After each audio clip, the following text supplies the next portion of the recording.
தொலைத்தல். இது ஒரு காதல் கதை. ஒரு 3 மாதம் கழித்து என்னோடய அப்பாவுக்கு சென்னை ட்ரான்ஸ்ஃபர் கிடச்சிச்சு. எனக்கு ஃபோன் பண்ணி சொன்னார். அதுக்கு நான் சந்தோஷப்படுறதா இல்லை கஷ்டப்படுறதான்னு தெரியல. ட்ரான்ஸ்ஃபர் கிடச்சதும் எங்கள் அப்பா ரொம்ப வேகமாக சென்னையில் வீடு வாடகைக்கு பார்த்து 2 வாரத்துலேயே இங்கே வந்துட்டோம். எங்கள் அப்பாவுக்கு ட்ரான்ஸ்ஃபர் கிடச்ச விஷயத்த நான் சொன்ன நாள்லேருந்து விக்கியோட நடவடிக்கைகள் சரியில்லை. என்னை அடிக்கடி பார்க்க வர்றதில்ல, ஃபோன் பேசுகிறதில்ல. ஏன் அவன் இப்படி பண்ணுறான்னு எனக்கு புரியல. அன்றைக்கி ஒரு நாள் எனக்கு கால் பண்ணி அண்ணா நகர் பார்க்க போகலான்னு கேட்டான். சரின்னு சொல்லிவிட்டு 2 பேரும் போனோம். அங்கே தான் எங்களோட கடைசி மீட்டிங் நடக்கும்னு எனக்கு அப்போது தெரியல. விக்கி பேச ஆரம்பித்தான். வர்ஷா, நான் சொல்கிறத கொஞ்சம் பொறுமையாக கேளு.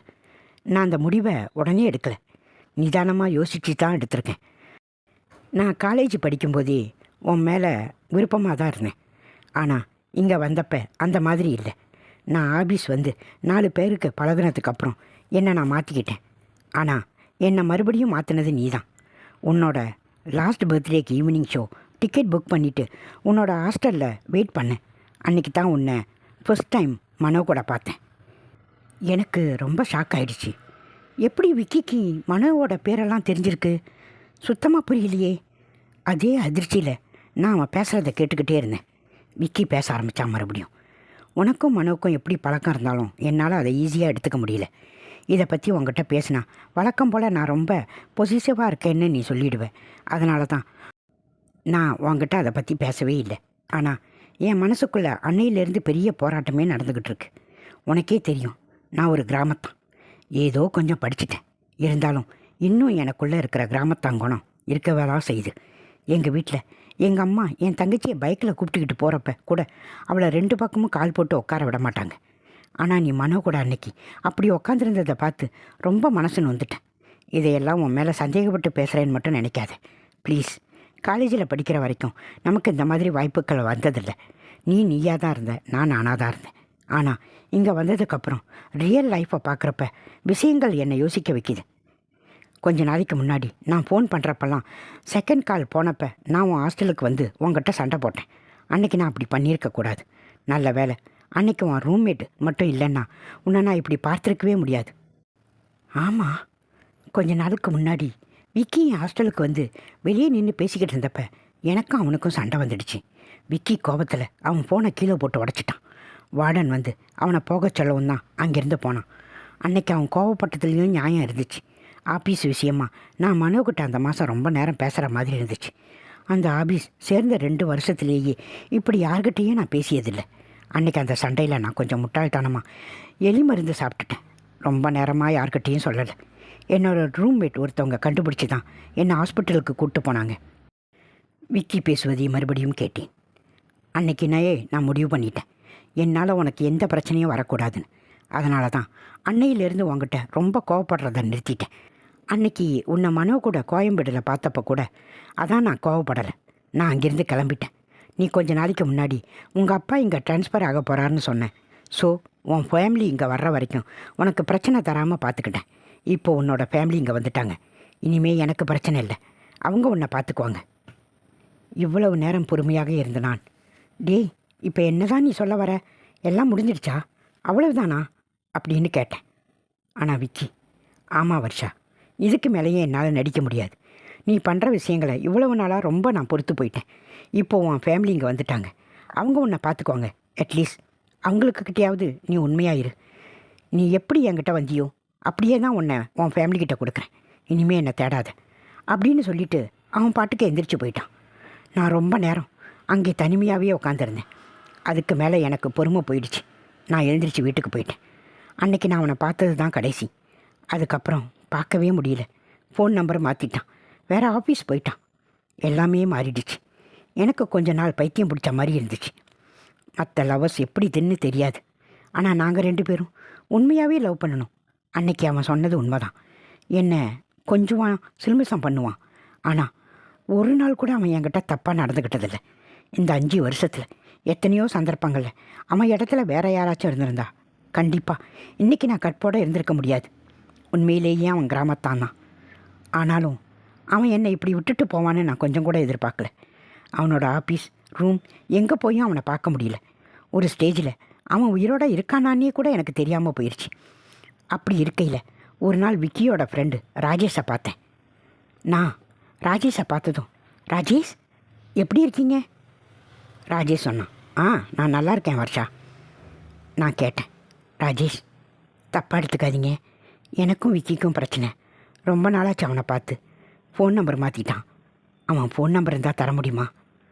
அதுக்கு ராஜேஷ் சொன்னான், அதுக்கு முன்னாடி நான் சில விஷயங்களை சொல்கிறேன், அதுக்கப்புறம் உங்களுக்கு அவன் நம்பர் வேணுமா வேணாமான்னு நீங்கள் முடிவு பண்ணிக்கங்க. ராஜேஷ் கொஞ்சம் வினோதமாக பேசினான். சொல்லுங்கள் ராஜேஷ்னு சொன்னேன். ராஜேஷ் சொல்ல ஆரம்பித்தான். விக்கி எனக்கு தெரிஞ்சு ரொம்ப நாளாகவே ஒரு மாதிரியாக தான் இருந்தான். நானும் மற்ற ஃப்ரெண்ட்ஸும் எவ்வளவோ கேட்டு பார்த்தோம், எதுவுமே அவன் சொல்லலை. ஒரு நாள் எங்கள் ரூம் பக்கத்தில் இருந்த டாஸ்மாக்லேருந்து எனக்கு ஃபோன் பண்ணான். நான் போகிறப்பவே பயங்கர போதை. அப்போ தான் என்கிட்ட அவனோட பிரச்சனை எல்லாத்தையும் சொல்ல ஆரம்பித்தான். ராஜேஷ் எல்லாம் சொல்ல போகிறான்னு நான் கவனமாக கேட்டுக்கிட்டு இருந்தேன். ராஜேஷ் சொல்ல ஆரம்பித்தான், வர்ஷா நீயும் அவனும் காலேஜிலேருந்து லவ் பண்ணுறீங்க. ஆனால் ஏன் நீ இங்கே வந்ததுக்கப்புறம் இவ்வளவு மாறிட்ட? என்னைக்காவது உன்னை பார்த்தா கூட எதையாவது கேட்காதேன்னு தான் வைக்கி என்கிட்ட சொன்னான். இருந்தாலும் என்ன நடந்துச்சுன்னு எனக்கு தெரிஞ்சாகணும். உன்னை ஃபர்ஸ்ட் டைம் மனோவோட பார்த்தப்ப நீங்கள் 2 பேரும் தேட்டரில் படம் பார்த்துட்டு தானே வந்தீங்க. எனக்கு என்ன பதில் சொல்வதென்றே தெரியவில்லை. நான் அமைதியாக இருந்தேன். ஆனால் அன்னைக்கு மனோவோட ஒய்ஃபும் வந்திருந்தாங்க. யாருக்கு தெரிய போகுது? ராஜேஷ் பேச ஆரம்பித்தான். உன் லாஸ்ட் பர்த்டேக்கு உனக்காக ஈவினிங் ஷோ டிக்கெட் புக் பண்ண போன தேட்டரில் உன்னை விக்கி பார்த்துருக்கான், அதுவும் மனோவோட. இருந்தாலும் அவன் அதை நம்பாமல் உன் ஆஃபீஸுக்கு போயிருக்கான். ரொம்ப நேரம் வெளியில் வெயிட் பண்ணிவிட்டு செக்யூரிட்டிக்கிட்ட கேட்டப்போ நீ மதியமே கிளம்பிட்டேன்னு சொல்லியிருக்காரு. அங்கேருந்து மறுபடியும் தேட்டர் வாசலில் வெயிட் பண்ணி நீங்கள் 2 பேரும் இன்னொரு பொண்ணும் வந்ததை பார்த்துட்டு நேராக உன் ஹாஸ்டலுக்கு வந்திருக்கான். அப்பையும் அவன் உன்னை சந்தேகப்படலை. ஆனால் நீ மனோவோட பைக்கில் ஹாஸ்டல் வரைக்கும் வந்தப்போ தான் அவன் ரொம்ப கஷ்டப்பட்டிருக்கான். ராஜேஷ் பேசுவதை நான் தடுக்கவில்லை, கேட்டுக்கொண்டே இருந்தேன். நீயா இந்த விஷயத்தை அவங்ககிட்ட சொல்லிடுவேன்னு ரொம்ப நாளாக வெயிட் பண்ணியிருக்கான். நீ கடைசி வரைக்கும் சொல்லவே இல்லை.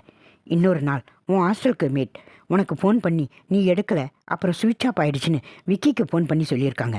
நைட் ரொம்ப லேட் ஆகியும் நீ வரலையாம். வார்டன் ரொம்ப பிரச்சனை பண்ணாங்களாம். விக்கி உன்னை தேடி ஆஃபீஸ் வந்திருக்கான். ஆஃபீஸில் யாரும் இல்லை, ஆஃபீஸ் 8 மணிக்கே க்ளோஸ் பண்ணிட்டாங்கன்னு செக்யூரிட்டி சொல்லியிருக்காரு. மறுபடியும் அவன் அங்கேருந்து உன் ஹாஸ்டல் வந்தப்போ உன்னை வாசலில் வச்சு உங்கள் வார்டன் திட்டிக்கிட்டு இருந்திருக்காங்க. அப்போது உன் பக்கத்தில் அதே மனுவும் இன்னொருத்தரும் இருந்துறாங்களாம். அவங்க தான் உன்னை காரில் இறக்கி விட்டுருக்காங்க. அதனால தான் வார்டன் உன்னை திட்டுனாங்கன்னு சொன்னான். ஆனால் அன்னைக்கு என்ன ஆச்சுன்னு இப்போ வரைக்கும் அவனுக்கு தெரியாது. நீயும் அவங்ககிட்ட சொல்லலை. ஆமாம், அந்த சம்பவம் நடந்தது உண்மைதான். ஆனால் அதை பற்றி இனியும் பேசி பிரயோஜனம் இல்லை. ஏன்னா ராஜேஷ் சொல்கிற ஒவ்வொரு விஷயத்தையும் விக்கி ஆங்கிள்லேருந்து யோசித்து பார்க்குறப்போ என்னால் நான் செஞ்சதை நியாயப்படுத்த முடியல. ராஜேஷ் மறுபடியும் பேச ஆரம்பித்தான். அது மட்டும் இல்லை வர்ஷா, உன்னையும் மனோவையும் நிறைய இடத்துல பார்த்தான். உங்கள் காலேஜ் ஃப்ரெண்டு ஒருத்தன் விக்கியை மீட் பண்ணுறப்ப அதை சொல்லியிருக்கான். நீங்கள் லவ் பண்ணது தான் காலேஜுக்கே தெரியுமில்ல.